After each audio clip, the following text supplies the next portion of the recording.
ایک زمانے میں انسانی آنکھوں کی پہنچ کے باہر سرزمین میں ایلڈوریا نامی ایک جادوئی دنیا تھی۔ اس جادوئی سرزمین کے اندر گہرائی میں پوشیدہ شیشے کا محل پریوں کا تھا، ایک شاندار ڈھانچہ جو سورج کے نیچے ایک ہزار قوس قزح کی طرح چمکتا تھا۔ یہ محل جو مکمل طور پر کرسٹل صاف شیشے سے بنا ہوا تھا، سرسبز جنگلات اور چمکتی ندیوں سے گھری ہوئی پہاڑوں کے اوپر بیٹھا تھا۔ محل میں رہنے والے پریوں کو لمانی کے نام سے جانا جاتا تھا، روشنی اور خود مخلوق جو ایلڈوریا میں امن اور خوشی لاتی تھی۔ ہر پری کے پاس ایک منفرد تحفہ تھا، کچھ ہواؤں کو میٹھی دھنی لے کر بلوا سکتے ہیں، کچھ صرف چھونے سے پھول کھل سکتے ہیں اور کچھ ستاروں سے بات چیت بھی کر سکتے ہیں۔ شیشے کے محل کی حکمران ملکہ سیرافینا تھی، جو تمام پریوں میں سب سے زیادہ چمکدار تھی۔ اس کے پروں پر سنہری رنگت چمک رہی تھی اور اس کی حکمت آسمان کی طرح بہت تھی۔ سیرافینا کا دور انصاف اور مہربان تھا، اس بات کو یقینی بناتا تھا کہ ایلڈوریا میں ہر مخلوق ہم آہنگی سے ترقی کرے۔ ایک دن افق پر ایک سیاہ بادل نمودار ہوا، ابدی روشنی کی سرزمین میں ایک نایاب اور پریشان کن نظارہ، اس کے ساتھ ایک قدیم برائی کے وسوسے آئے جو ممنوعہ پہاڑوں میں جاگ اٹھے تھے۔ لمانی نے طویل عرصے سے اپنی روشنی سے برائی کو دور رکھا تھا، لیکن یہ اب پہلے سے زیادہ مضبوط لگ رہا تھا۔ ملکہ سیرافینا نے گلاس پیلس کے عظیم الشان ہال میں ایک کونسل بلائی۔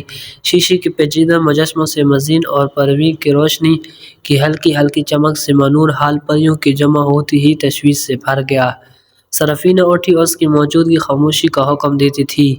میری پیارے لومینا، اس نے اپنی آواز سریلی اور پرسکون انداز میں شروع کی، ایک سایہ ہماری زمین کو خطرہ بنا رہا ہے۔ ہمیں اس اندھیرے کا سرچشمہ تلاش کرنا چاہیے اور روشنی کے توازن کو بحال کرنا چاہیے۔ مجھے اس کی حفاظت کے لیے آپ سب کی ہمت اور طاقت کی ضرورت ہوگی۔ ہمارے گھر جمع ہونے والے پریوں میں ایک جوان اور بہادر پری تھی جس کا نام لیرا تھا۔ وہ ہمیشہ سے ہی ایلڈوریا سے آگے کی دنیا کے بارے میں متجسس رہی تھی اور اس کا دل ایڈونچر سے بھرا ہوا تھا۔ لیرا آگے بڑھی اور گہرائی سے جھک گئی۔ مہاراج، میں اندھیرے کے منبع کو تلاش کرنے اور روشنی کو واپس ملانے کے لیے رضاکارانہ طور پر کام کرتا ہوں۔ سیرافینا نے فخر اور تشویش کے امتزاج سے لیرا کی طرف دیکھا۔ آپ کی بہادری قابل تعریف ہے لیرا، لیکن یہ سفر خطرات سے بھرا ہوگا۔ کیا آپ کو یقین ہے کہ آپ ایسے کام کے لیے تیار ہیں؟ لیرا نے عزم سے سر ہلایا۔ میں ہوں میری ملکہ، میں اس وقت تک آرام نہیں کروں گی جب تک ہماری زمین ایک بار پھر محفوظ نہیں ہو جاتی۔ نرم مسکراہٹ کے ساتھ سیرافینا نے لیرا کو ایک چمکتا ہوا تعویذ عطا کیا۔ یہ آپ کے سفر میں آپ کی رہنمائی کرے گا اور آپ کو نقصان سے بچائے گا۔ اپنے دل پر بھروسہ رکھیں، آپ کا راستہ مل جائے گا۔ اور اس طرح لیرا تعویذ کی روشنی سے رہنمائی کرتی ہوئی اپنے تلاش پر روانہ ہوئی۔ اس نے گھنے جنگلوں کو عبور کیا جہاں قدیم درخت رازوں کی سرگوشی کرتے تھے، ماضی کی آوازوں کے ساتھ گاتے ہوئے صاف و شفاف ندی کو عبور کرتے تھے اور ممنوع پہاڑوں کے غدار چوٹیوں پر چڑھتے تھے۔ چوٹی پر اس نے ایک غار تاریک اور بدصورت دریافت کیا۔ اندر اسے سائے کا ایک گھومتا ہوا بھنور ملا جو ایلڈوریا کو دھمکی دینے والے برائیوں کا ذریعہ تھا۔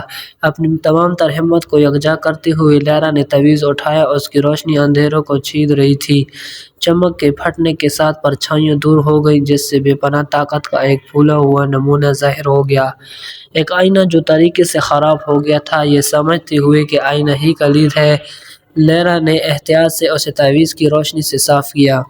جیسے جیسے اندھیرے کے آخری نشانات مٹ گئے، آئینہ خالص روشنی کی مینار میں بدل گیا۔ لیرا جانتی تھی کہ شیشے کے محل میں واپس آنے کا وقت آ گیا ہے۔ جب وہ پہنچی تو لمانی نے اپنی کامیابی پر خوشی کا اظہار کیا۔ ملکہ سیرافینا نے کھلے بازوؤں کے ساتھ اس کا استقبال کیا اور ساتھ میں انہوں نے آئینہ محل کے قلب میں رکھا، جہاں اس نے ایلڈوریا میں امن اور ہم آہنگی کو پھیلایا۔ لیرا کی بہادری نے سلطنت کو بچا لیا تھا اور پریوں کا شیشے کا محل پہلے سے بھی زیادہ چمکدار تھا۔ اس دن سے لمانی لیرا کی ہمت اور اندھیرے پر روشنی کی طاقت کو یاد کیا، اس بات کو یقینی بناتے ہوئے کہ ایلڈوریا ابدی حیرت اور خوشی کی سرزمین رہے۔ اور یوں پریوں کا شیشے کا محل امید اور جادو کی علامت کے طور پر کھڑا رہا، روشنی کی طاقت اور دل کی بھلائی پر یقین رکھنے والے تمام لوگوں کے لیے ایک مینارہ ہے۔